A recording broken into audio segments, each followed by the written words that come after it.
This is Hawaii News Now Sunrise. Welcome back, everybody. The U.S. Department of Defense projects that the chain of volcanic islands and coral atolls known as the Marshall Islands will be uninhabitable in the next 40 years. And now it's a race against time for the nation's leaders to protect their people and their culture. Marshall Islands Ambassador to the U.S., Charles Rudolph Paul, joins me now. And of course, good to have you, first of all. Aloha. Thank you. Aloha. And how do you say it in your language? Yakwe. Yakwe. Yakwe. Okay. And you led a delegation to Hawaii this week. What was the purpose of that? So thank you. Yes. So I was here along with the Kwajalein Atoll local government delegation to attend the military Indo-PACOM Post-FX conference that was held at Kaneohe Bay Marine Barracks. Mm-hmm. How often do you come for military conferences? Well, usually I come maybe once or twice a year, specifically for the military, but I come through Hawaii for other purposes, other meetings with the U.S. federal government. Okay, and this is significant how? Like, why was it important to be here for that? So the Marshall Islands host a U.S. military base. And with the science and technologies that are being developed, we wanted to see how the dual usage of those technologies can be used for civilian and for the civilian communities of the Marshall Islands, because we're dealing a lot of issues related to climate change, and we want to see how we can parlay the military use of those technologies to the civilian side in the Marshall Islands. How dire is it?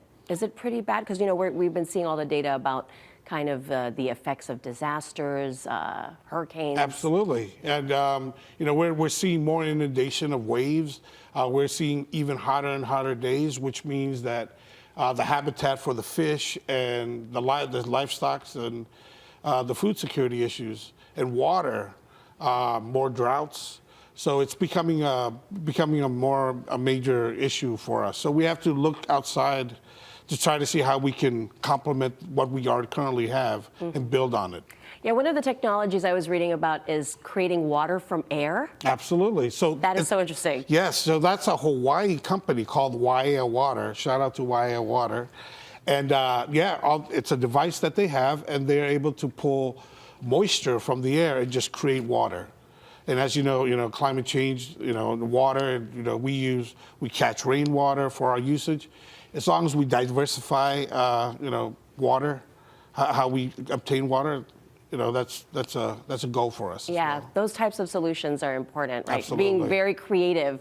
Now, you've been using the term climate change several times in our interview, but as we know, the current administration, of course, that is a word that is not favorable, or a phrase that's not favorable. How have you been dealing with the change in administration, because it's of this kind of politicized environment? Thank you. So, yes. Climate change is climate change, and it's a reality for us. And in my work in diplomacy in Washington, D.C., I use certain words that do not trigger, are not triggering to whatever side of the aisle you're on.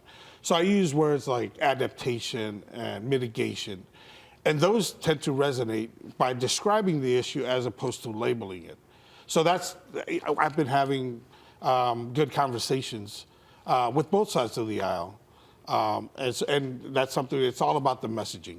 So you're still kind of confident in kind of the funding and the support that you're getting from the White House? Absolutely, we are, and we're very grateful to the United States as partners, and we look forward to bigger and better things. Okay. Well, we have to address the elephant in the room, which is China, which has a huge growing influence in the Pacific. How has that affected your relationship with the United States? So it's actually drawn us closer to the United States. The Marshall Islands is one of several, maybe 2 or 3 countries in the Pacific that recognizes Taiwan. And because of that, our affinity for Taiwan is evident in everything that we do in the Marshall Islands. And Taiwan plays a huge role in our development as well.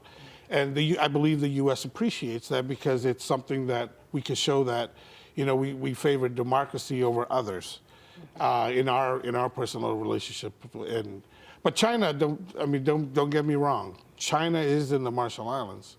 They're embedded in the communities, and they're trying to win the hearts and minds of the communities. And that's something that If you look at hard back to 50, 60 years ago, that's how the U.S. was able to win the hearts and minds of Marshallese. So the I guess, fight over the attention of the Marshallese continues. Okay. Well, we ran out of time, but it's so good to see you. Thank you so much, Ambassador Charles Paul, joining us here from the Marshall Islands. And you're headed to Kona. I am so headed to enjoy Kona. that visit. Shout out to Kona. Looking forward to that. Okay, taking a quick break. We are going to take a live look now at Aloha Tower and the Honolulu Harbor. You are watching Sunrise.